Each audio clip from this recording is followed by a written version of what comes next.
Fala galera, beleza? Estamos começando mais um episódio do Habeas Papo da UNEL. Eu me chamo Adassa Rebeca e sou aluna do oitavo período do curso de Direito da UNEL.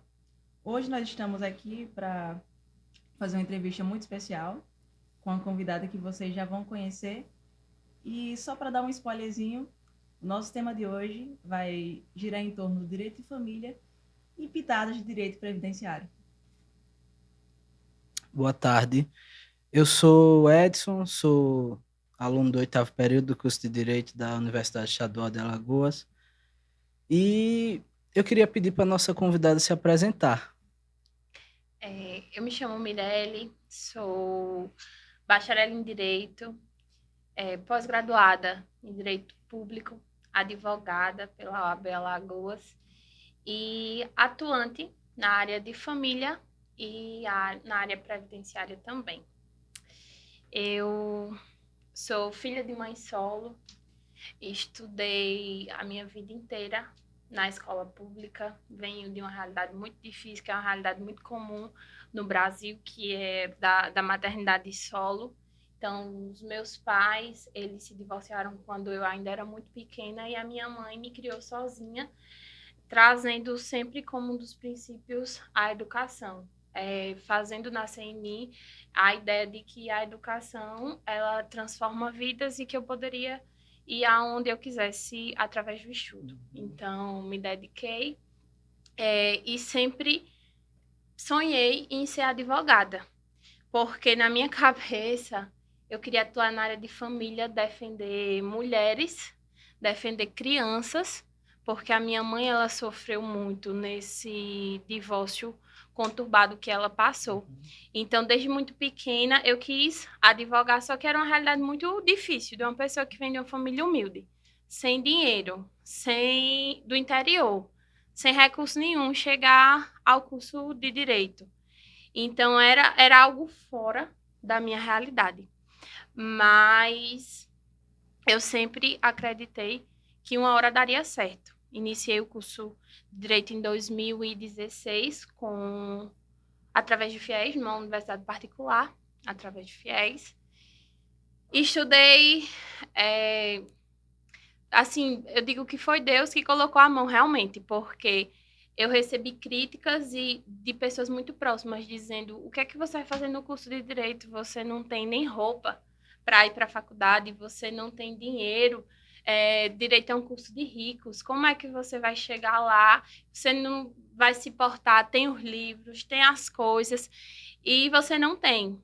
E até falaram para pessoas da própria família que a minha mãe estava sendo louca em incentivar esse sonho em mim. Mas eu acreditava que se Deus me deu a chance de conseguir uma bolsa do FIES, ele me daria a chance de me manter durante os 5 anos.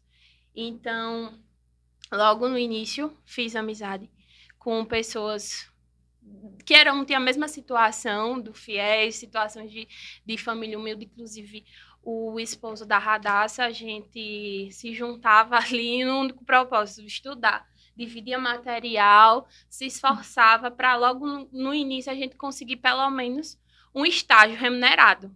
O tão sonhada, a tão sonhada bolsa de estágio, porque era uma das formas de a gente conseguir se manter na faculdade e ter algum valor financeiro para ajudar. Então, logo no início, no quarto período, eu passei na prova da SMAL e fui estagiar na SMAL. Um objetivo era a bolsa, mas o conhecimento também.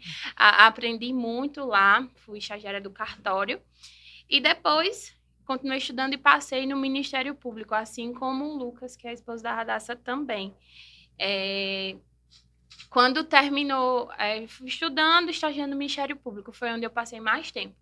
Quando chegou no 10º período, eu disse, meu Deus, e agora? A OAB estava suspensa por causa da pandemia, o estágio estava acabando, porque acabando o curso, acabava o estágio e começava aquela saga de novo do dinheiro. Porque, e agora, o que é que eu vou fazer? Como é que eu vou me sair dessa? Porque até aqui Deus me ajudou. Estava com estágio, estava recebendo, mas ainda não tenho a OAB. Fiz a OAB no período mais complicado da história, porque foi um período de pandemia. E Saiu o resultado da primeira fase, aí depois veio a segunda. Eu tinha TCC para fazer, tinha estágio, o tanto da faculdade quanto o estágio do MP para dar conta, mas foquei na OAB porque era sempre o sonho que eu queria, como eu disse, ajudar mulheres e crianças. Então, fui aprovada na OAB no exame 32, porém, eu não tinha dinheiro, não tinha escritório, eu não tinha sobrenome, eu não tinha parente na área, eu não tinha nada além de fé. E eu disse agora, o estágio foi encerrado, já estava com graduada, mas estava com a carteirinha, mas eu não tinha clientes, eu não tinha um escritório, não tinha nem carro, não tinha nada. O que é que eu vou fazer? Porque as pessoas criam uma visão do advogado para que o advogado seja de sucesso, que seja aquela pessoa rica, né? Aquela pessoa rica, aquela pessoa que já tem carrão, escritório chique, e eu não tinha nada disso. Então eu decidi, agora eu vou estudar e vou partir aqui para o Instagram. Foi lá que eu me lancei, que era o meu primeiro escritório. Do Instagram, comecei a compartilhar alguns vídeos e surgiu uma cliente de salário maternidade. Eu já tinha...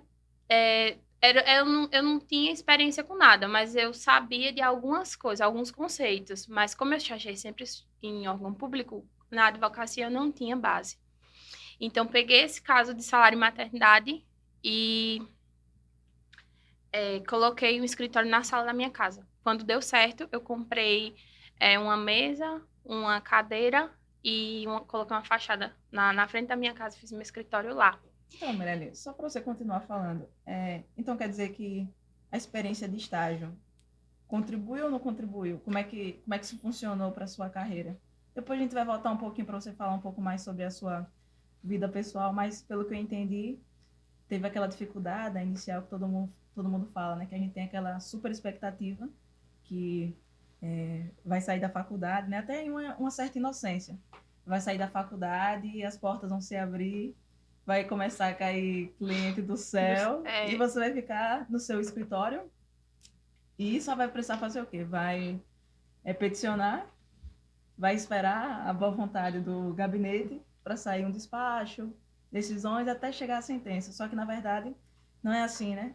Na verdade, a gente tem que passar por todo esse caminho de passar na aprovação da prova da ordem, passar nas dificuldades acadêmicas e depois chegar nessa fase que acho que é a mais esperada, né? Todo mundo. Até a ansiedade que, pra gente, né, Edson, que estamos no final do curso, a gente se pergunta, né? E agora, meu Deus, o que é que a gente vai fazer para chegar lá, né?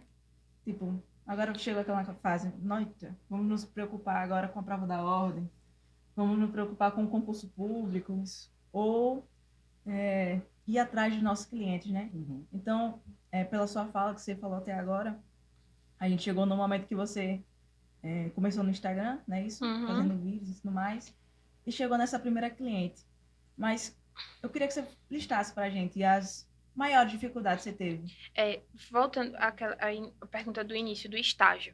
O estágio, ele foi um divisor de águas no sentido de que, mesmo eu não estagiando em escritório, eu já tinha OAB, eu não sabia advogar ainda, mas eu tinha um conhecimento do SAGE em Alagoas, porque como eu era estagiária da Esmal, a gente tem acesso, eu sabia analisar um processo que pouca gente sabe, porque quem não tem a oportunidade de estagiar não tem acesso aos processos, então eu sabia listar os documentos, tinha uma noção de petição do rito processual, por conta do estágio da Esmal.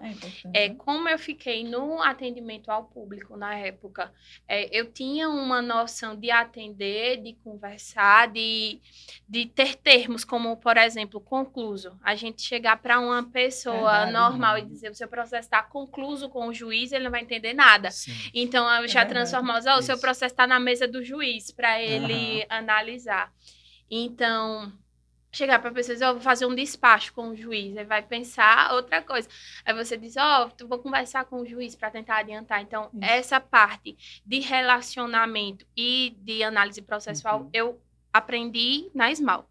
Tem a questão das amizades também, dos acessos que você faz dentro da comarca, porque fica mais fácil para você chegar, como eu era estagiária na comarca, eu tinha acesso ao chefe de secretaria, a um assessor. Então, hoje, como advogada, eu já consigo chegar mais.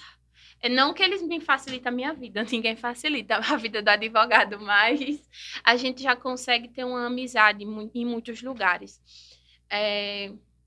Então, foi um divisor de águas. E a outra parte era as maiores dificuldades. Isso. Justamente nessa parte inicial, né, que, como eu te falei, a gente tá tão, nós principalmente, né, que nós chamamos no ambiente acadêmico, a gente tá tão atrelado àquela forma, né, de chegar na faculdade, acompanhar a doutrina, ver a matéria da aula, se o professor passar alguma peça, né, no caso de uma matéria prática, a gente faz, mas, de fato, a gente não sabe o que é você chegar com o cliente e falar, fazer um momento da entrevista, né, olha, me conta o seu caso. Porque a gente sabe, principalmente a gente, né, que tem essa vivência de gabinete no estágio, a gente sabe que a parte mais importante das iniciais é justamente aquela parte dos fatos, né? E o advogado, ele traduz isso, né, quando ele coloca na inicial. Não é porque está lá bonitinho, né? Nossa, no dia tal, fulana se dirigiu ao estabelecimento, figurou com aquilo outro. Não é assim que o cliente conta, né? Então, para você, como foi essa experiência de você chegar aquele momento do cliente fazer essa entrevista e depois passar pela primeira vez atuando profissionalmente para o papel? Tanto assim, eu moro em um povoado, então eu tenho um acesso a agricultores, a pessoas que não tiveram a oportunidade, muitas vezes, de ter uma formação acadêmica. Então, a realidade é difícil para muitas pessoas. Então, essa questão da comunicação, tanto o advogado quanto todos os outros servidores, sejam públicos ou privados, eles precisam saber conversar, porque, como eu expliquei no início, se você falar o que é concluso, fazer um despacho, dizer que o juiz deu uma decisão interlocutória, eles não vão entender. Então, eu tinha que transformar esses termos em algo que eles entendessem, e quando eles falavam, por já viver nesse meio, eu entendo muitas expressões e muitas vezes eu mudo as minhas expressões para poder se adequar, porque não adianta você chegar na casa de um cliente, você falar bonito, ele nem entendeu o que você está falando, nem você entendeu o que ele está falando. Então, você tem que mudar, às vezes, as pessoas dizem, porque a advogada tem que falar tudo certinho. Tem, mas tem os momentos também. Não adianta você chegar com um português mais rebruscado em uma situação que a pessoa não vai entender. Então, é você tentar... É a questão da empatia mesmo. É você conseguir conversar, ser empático com o cliente, para ele se soltar, porque pode ser o caso que for. Às vezes não é fácil para ele chegar e narrar o que aconteceu. Tem pessoas que dizem, meu Deus, nunca fui em um fórum, eu nunca vim numa delegacia, eu nunca dei entrada em um processo, nunca fui para a justiça para nada. Então, a justiça em si já tem aquele medo, as pessoas têm um certo medo. Então, você, quando é advogado para representar aquela pessoa, precisa ouvir e escrever e transformar da melhor forma para o juiz entender o que você está falando e para a pessoa entender também o que está acontecendo com o processo dela e o que pode acontecer. Sim, o que mais? A gente falando sobre estágio, e notavelmente as coisas que a gente mais desenvolve quando está estagiando, né? São as habilidades sociais de comunicação, né, de lidar com o público, além do conhecimento, a qualificação acadêmica que a gente adquire. Você trouxe essa parte da comunicação, de como expressar, de como traduzir o processo, digamos assim, para as pessoas. Eu gostaria que você explicasse como a qualificação acadêmica que o estágio trouxe ajudou você no exercício da advocacia, para além da análise processual, que você já mencionou. Eu vejo assim, o estágio, além de ensinar você a ser um profissional, porque eu tive conheci pessoas muito éticas, muito íntegras. Então, o estágio, questão de me ensinou a tratar as pessoas bem, a ser correto em relação aos processos, de estudar também para que você possa pedir algo que tenha sentido legal, porque não adianta você chegar colocando qualquer coisa no sistema, porque o primeiro... E também encher muita linguiça, porque o juiz não vai ler, você tem que saber o que é que você está falando, então é preciso dessa parte técnica, parte de estudo, parte doutrinária, questão de humanidade, saber que é o processo da vida da pessoa, porque eu aprendi isso muito também no Ministério Público, que era o processo da vida da pessoa, era uma vítima, era às vezes uma criança, um idoso, uma mulher, uma pessoa que tinha um direito violado. Então, não é algo qualquer. E muitos servidores têm essa mesma dinâmica de dar essa prioridade, essa exclusividade. A gente sabe que o judiciário está lotado de processos, tem uma demanda muito grande, mas cada processo é a vida de alguém, então não tem como a gente deixar para lá. Eu acho que essa questão de ética e humanidade e tratamento foram as coisas que eu mais adquiri mesmo no estágio. Aí, a respeito dos desafios, né? A gente, de certa forma, não consegue, né, dissociar a bolsa, né, do estágio dos desafios enfrentados, porque, particularmente falando de mim, né, graças a Deus eu venho de uma família que eu não tive dificuldades financeiras, né, não posso me queixar disso. Só que eu enfrentava um problema que era o deslocamento à época. Hoje não, eu moro aqui em Arapiraca, mas à época eu enfrentava a barreira do deslocamento. Era sair do município que eu residia e vir todos os dias à faculdade. Isso nos primeiros períodos, né? Porque depois começou a experiência de estágio. Então, além de me deslocar, né, para ter aquela preparação para vir à faculdade, eu também tinha que me preparar para vir ao estágio. Então, teria que acordar mais cedo, tinha que ter aquela preocupação da alimentação. Da mochila cheia. Da mochila, né, cheia de comida, de lanche. De caderno, de livro. E vamos ser sinceros. É claro que para a gente é uma experiência assim, incrível, né? A gente tá no estágio, mas o principal mesmo é aquela bolsa, porque a gente quer ter aquela independência, né, financeira, quer comprar os nossos livros, quer comprar nossas coisas pessoais, e acaba que se torna um desafio, né, no início da nossa jornada acadêmica, né? E para você, teve algum desafio dessa magnitude? A bolsa, eu vou ser sincera, a bolsa foi o principal objetivo no início, porque a minha realidade financeira era bem complicada por a minha mãe ser sozinha, então todas as contas de casa eram assumidas por ela. E então já era tão pesado para ela que eu precisava ter o meu. Eu sempre gostei também de ter o meu. Então a bolsa era o principal objetivo, mas a experiência do estágio ela é sensacional.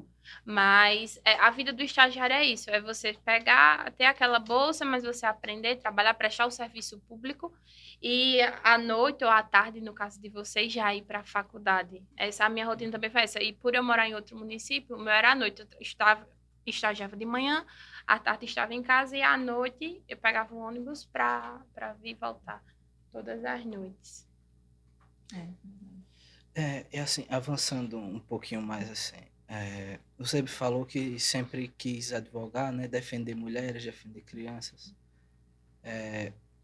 mas assim, teve alguma coisa durante a graduação que confirmou alguma coisa, um fato marcante? Porque assim, a gente passa durante a nossa formação um período de muita incerteza, de não saber o que quer. E teve alguma coisa que confirmou, assim, que isso era o que você queria para sua vida? Eu, pequenininha, eu queria ser advogada para defender mulheres e crianças. Só quando chegou na faculdade e o estágio em si, a ESMAL, eu vi que eu gostava, mas não era a minha ideia, a magistratura ou ser servidora do cartório, analista, técnico e etc. Já vi que não era muito a minha praia. Mas quando eu fui estagiar no Ministério Público, eu me encantei. Eu queria ser promotora. Teve um período que eu me imaginava sendo promotora de justiça. Só que quando eu terminei a faculdade e o que chegou primeiro para mim foi a OAB. Então, eu disse, eu sempre quis ser advogada. Chegou a OAB para mim. Eu vou tentar aqui me dedicar. Mas não tinha cliente. Mas só que eu disse, não, vai dar certo. Eu vou me dedicar na advocacia. E se não der certo, eu vou voltar para os concursos. Mas durante a graduação, eu fiz durante a graduação também concurso do TJ de 2018, porque a gente quer uma segurança. Sim, O aluno, o estudante, a gente não quer terminar o curso e ficar sem saber o que fazer, a gente quer um Verdade. emprego. E é verdade. quer que tudo já esteja na nossa cabeça, tudo certinho. Você tem um cargo público, você já saiu de lá, já está com um salário. Sim. Só que a realidade da maioria não é assim. Então, a gente pode bater esse ponto, né? Que o que te motivou essa escolha pela advocacia sempre foi de criança, né? Por essas experiências que você teve na sua infância e tudo mais. Mas, agora, trazendo, né? Essa carga emocional que você teve na sua infância, como é que você traduz isso quando você vai, sei lá, lidar com a experiência de outra pessoa, né? Sim. Como é isso? Me envolvo. Tento não me envolver, tento não trazer carga emocional para deixar algo mais impessoal, mais técnico. Só que o direito de família em si, ele não. Existe a lei, existe o Código Civil, existe o ECA, muitas vezes, a Constituição, tem toda uma legislação, jurisprudência, mas a prática, a realidade humana, ela é bem diferente. Então, por mais que você diga, não vou me envolver, não vou fazer isso, não vou fazer aquilo. Chega uma mãe no seu escritório, chorando, pedindo ajuda, uma mãe que muitas vezes foi violentada emocionalmente, às vezes fisicamente, a criança que está ali sofrendo com a separação dos pais, tem um pai que você vê que tem uma condição financeira boa e está ali negando o direito da pensão alimentícia, que é um direito fundamental, algo para a criança mesmo, não é nem para a mãe, mas quer jogar aquela culpa para a mãe. Então, mesmo que eu não queira me envolver humanamente, impossível você pelo menos não escutar aquela mãe. Muitas vezes o advogado ele tem que ser até psicólogo, às vezes eu digo, um líder espiritual para que traga palavras positivas, porque é uma vida, né? Cada um tem o seu sentimento, tem pessoas que perderam esposos, perderam parentes, aí tá ali numa questão de inventário, uma questão de pensão por morte, e tem que existir essa sensibilidade. Aí eu me envolvo, tento não me envolver, mas é impossível. Tem uma carga emocional muito forte nessas histórias, né? Nessas situações, principalmente porque muitas vezes envolve crianças, mulheres que são vulneráveis naquela relação, e mesmo sabendo que são assuntos muito delicados, muito pessoais, muito restritos, tem alguma experiência em específico que tenha marcado a sua história nessas áreas de atuação? É, todos os casos que envolvem pensão alimentícia, eles me marcam mais, por conta da situação que eu vivi com o meu pai, dele não pagar minha pensão. Então, toda vez, assim, é como se... Não é uma vingança, não é... É uma questão de você fazer realmente a justiça, de buscar a justiça em favor daqueles que não têm voz, ali daquela criança, daquela mulher que está ali sofrendo. Então, teve uma experiência de pensão alimentícia que envolveu guarda também, onde o pai não queria pagar a pensão, mas ele queria pegar a guarda da criança, que é como se fosse assim, já que você está pedindo a pensão, você não pode cuidar dele, então deixa ele comigo, dele para mim. Isso já é uma forma de atingir a mulher que está ali fragilizada, ter aquela violência. Então, você ter na justiça que justificar o porquê daquela mãe não deve perder a guarda daquela criança. Então, foi uma vitória a gente não ter a guarda sido modificada em favor do pai. E a questão da pensão, porque tinha um valor que era bem menor, mas ele já não queria pagar, queria realmente a guarda, e a gente conseguia aumentar o valor daquela pensão e garantir que aquela criança ficasse com a mãe, onde era o melhor para ela, e ainda com uma pensão maior, porque o pai poderia pagar. Então, assim, essas questões que envolve família, você poder trazer paz para aquela mãe, para aquela criança, porque vive um conflito muito grande, né? Ninguém fica bem. E isso abala. Porque o advogado ele precisa muitas vezes dar um suporte à noite, às vezes no domingo, e nem todo mundo está preparado para isso, porque porque existe uma situação que você não controla quando envolve sentimentos. Não é com família, não é família criminal, eu digo que não é como as outras áreas, porque sempre tem uma urgência, sempre tem uma situação que às vezes você necessita até da polícia para resolver aquele conflito, então é algo bem bem diferente das outras áreas. Mirella, então, assim, a gente ainda vai falar um pouquinho de previdenciário rapidinho, mas ainda sobre direito de família, você percebe que tem alguma tendência social a ficar do lado de alguém, nesses casos, ou até mesmo dos próprios serventuários, de chegar até chegar ao ponto de, por exemplo, julgar o pai ou a mãe, enfim. Assim, pode ser um conceito, é algo pessoal que eu percebo. Muitas vezes a sociedade, ela cobra muito da mãe. Que a mãe fique com o filho, que a mãe, às vezes a mãe tá ali, tem um filho, aí vai para uma festa, a sociedade, eita, deixou o menino e tá na festa. A sociedade cobra muito uma posição da mãe e muitas vezes não cobra tanto do pai, porque a gente tem milhões de crianças sem o nome do pai do registro e todos os anos isso. Nascem milhares de crianças que os pais não registram, existem milhões de crianças com processos judiciais em busca de uma pensão alimentícia, que muitas vezes é um valor ínfimo. Então, assim, eu sinto que muitas vezes a sociedade deixa de cobrar do pai essa responsabilidade. E no judiciário, depende. Eu vejo que as crianças, o Ministério Público e o Judiciário, eles têm um olhar diferenciado para as crianças, para tentar garantir o máximo de direitos, para as mulheres em situação de violência, ou até em processos mesmo, tem tido bons resultados, não que haja aquela parcialidade total, mas eu acredito, até porque são duas pessoas, crianças e mulheres são muito frágeis, ao meu ver. Então, eu acredito que tem, no judiciário, essa tendência mais positiva. Porém, na sociedade, a sociedade não cobra tanto dos homens como cobra das mulheres. Entendi. Agora eu vou te fazer umas perguntas sobre previdenciário. Existe essa tal de advocacia predatória que o pessoal tanto toda comenta? Hora. Tanto existe a advocacia predatória, muitas vezes no judiciário, onde muitos colocam processos lá que às vezes não tem nem sentido para ver se colou e às vezes burlando a lei. E existe também pessoas que passam na frente, que pegam o cliente do outro, pessoas como donos de lan house, sindicatos, e tiram várias instituições, tiram clientes do advogado e passam na frente, passam para outro. Existe uma concorrência bem desleal nessa área.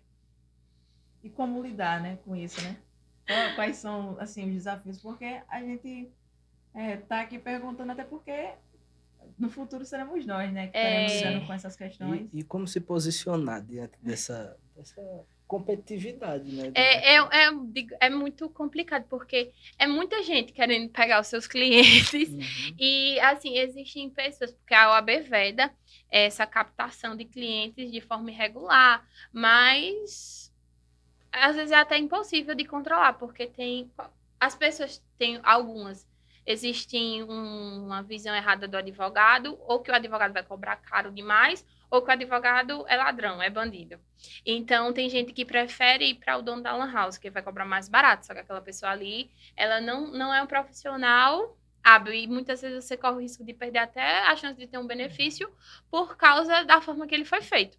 Então, às vezes o dono da lan house tem a parceria com o advogado e manda cliente para lá. Existem escritórios que muitas vezes mandam pessoas para casa, lá nas comunidades mais longe, para pegar documento, para entrar com processos.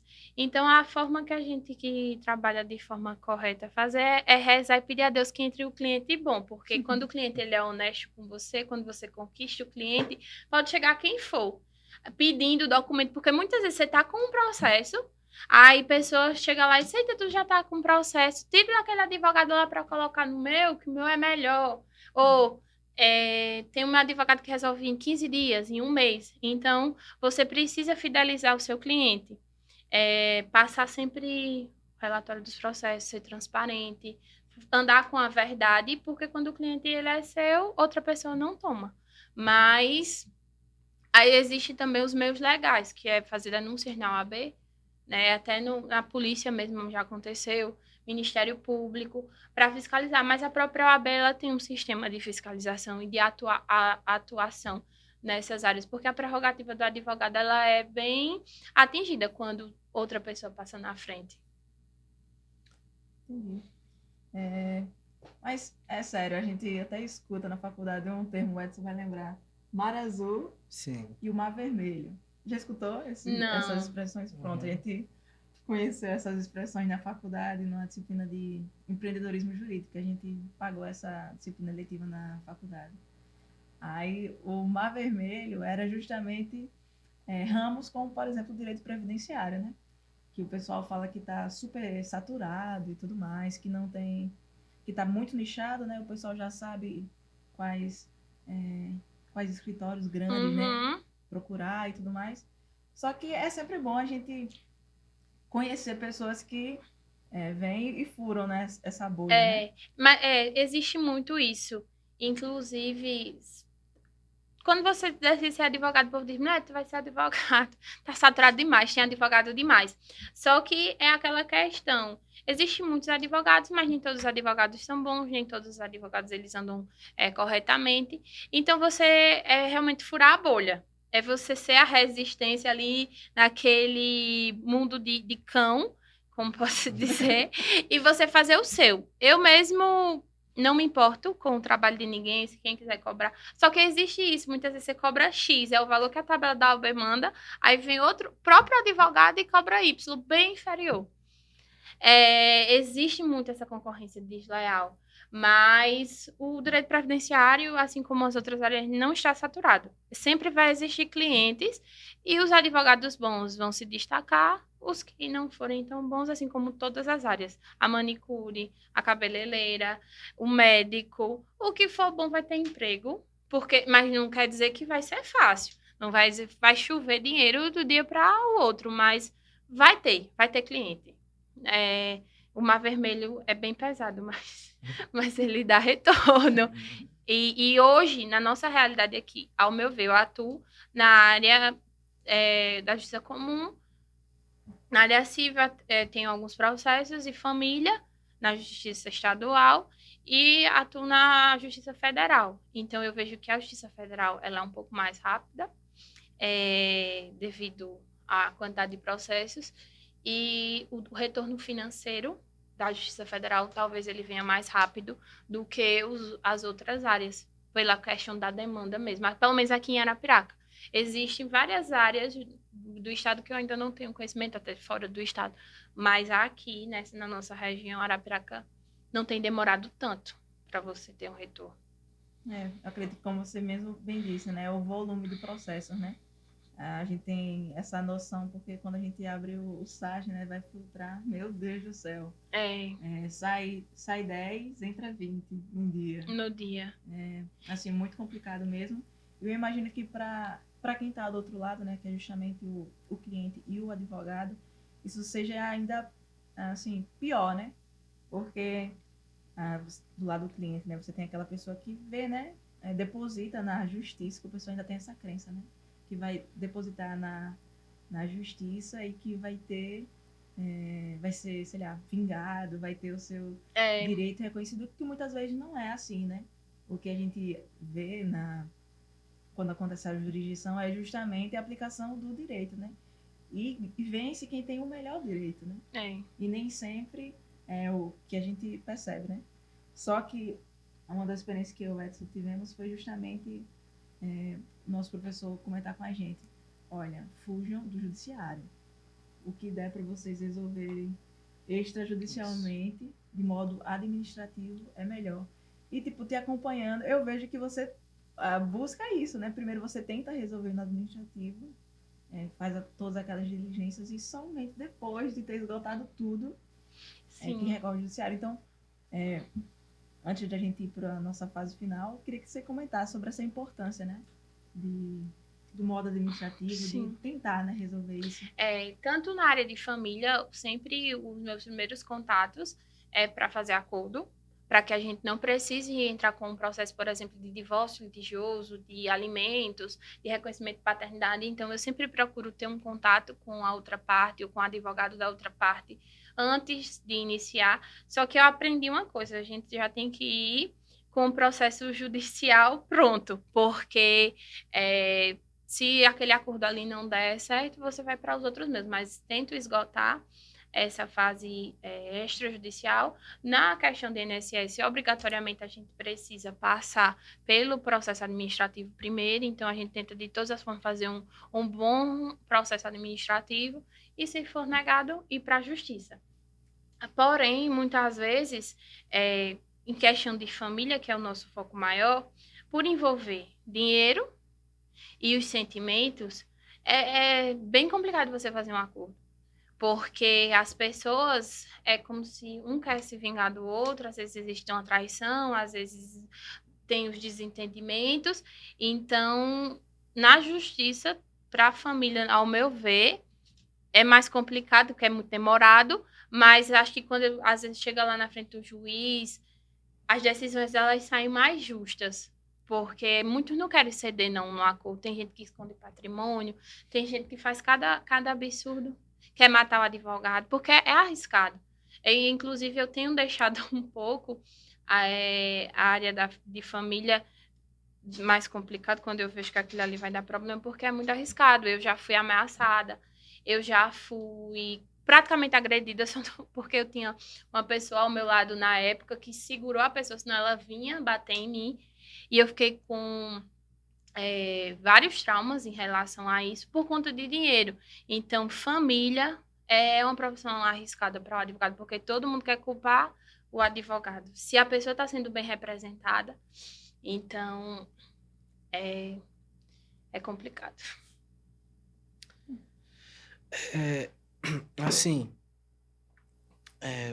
o que você destacaria como qualidades, habilidades que são essenciais para quem almeja atuar especificamente nessas duas áreas, direito de família e direito previdenciário? Na área de família, ser um bom ouvinte, ser humano, empático também, entender a dor do outro, não julgar, porque às vezes você está de um lado, às vezes você está do outro, então o seu cliente, você vai ter que entender a dor do seu cliente e o que ele deseja, e tentar buscar o melhor direito, como a Radassa falou, né? Porque você tem coisas que as pessoas querem também, que só existem nas novelas, aí eles acham que vai ser possível aplicar aqui. Tem clientes também que querem mandar no procedimento, querem mandar na lei, porque fulano deu certo assim, no meu caso é desse mesmo jeito. Só que não é, cada caso é um caso. Então, você ter ter uma sensibilidade a mais, se você quer ser do lado de família, e também não ser covarde, né? Porque, como eu disse, é algo muito arriscado, é perigoso.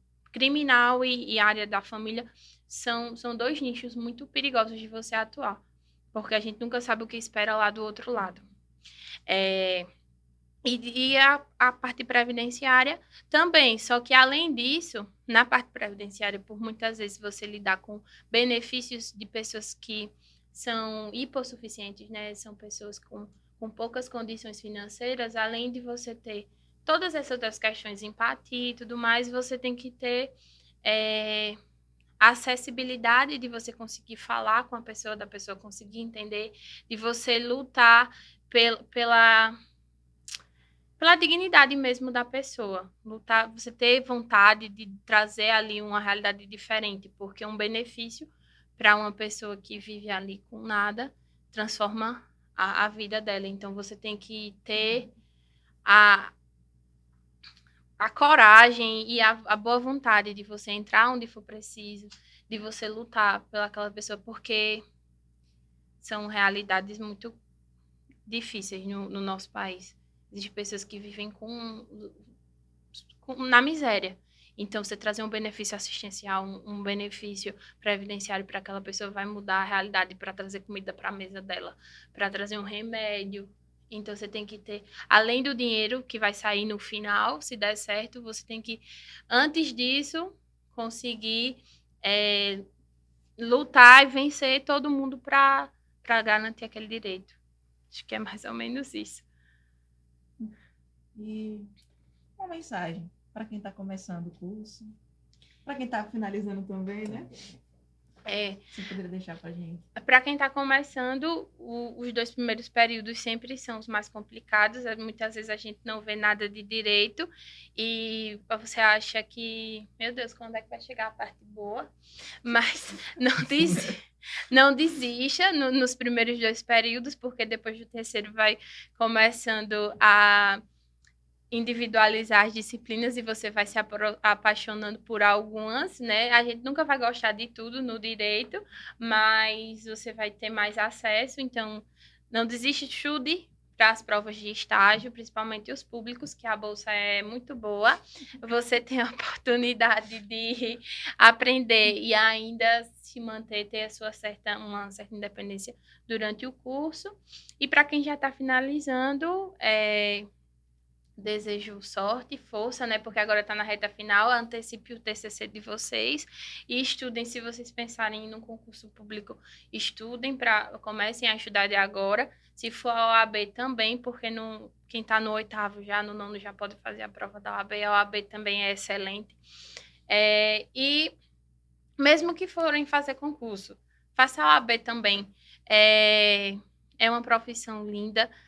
A OAB, ela precisa de jovens, a gente pode mudar a cara da advocacia, pode furar a bolha, pode fazer a diferença mesmo sem você ser filho de uma pessoa que já tem escritório, ter parente, ter sobrenome. A OAB ela dá um espaço hoje para qualquer pessoa para advogar. Em casa você advoga, numa padaria, num restaurante, na própria OAB, no fórum, de onde você consegue advogar. Então, estude e não desista. Quando disserem para você que a OAB está saturada, que tem advogado demais, não desista. Se vocês quiserem concurso também, foque no objetivo. Porque às vezes as pessoas querem dizer o que é que a gente tem que fazer, mas faça o que você gosta. E o dinheiro vai ser a consequência. Se você fazer o que você gosta, vai ser mais fácil, porque trabalhar já tem uma certa dificuldade em todas as áreas. Então, fazendo o que gosta, vai ser mais fácil. Bom, obrigado por compartilhar sua história, suas experiências. Tenho certeza que vai ser muito, muito, muito útil para a gente, é engrandecedor ouvir história de profissionais com sucesso e a trajetória que eles fizeram para chegar lá, para a gente se inspirar, para a gente tentar seguir um caminho, se não o mesmo, mas parecido. Né? E obrigado. Eu que agradeço. Mirelle, também tenho que agradecer de verdade por você ter disponibilizado o seu tempo, ter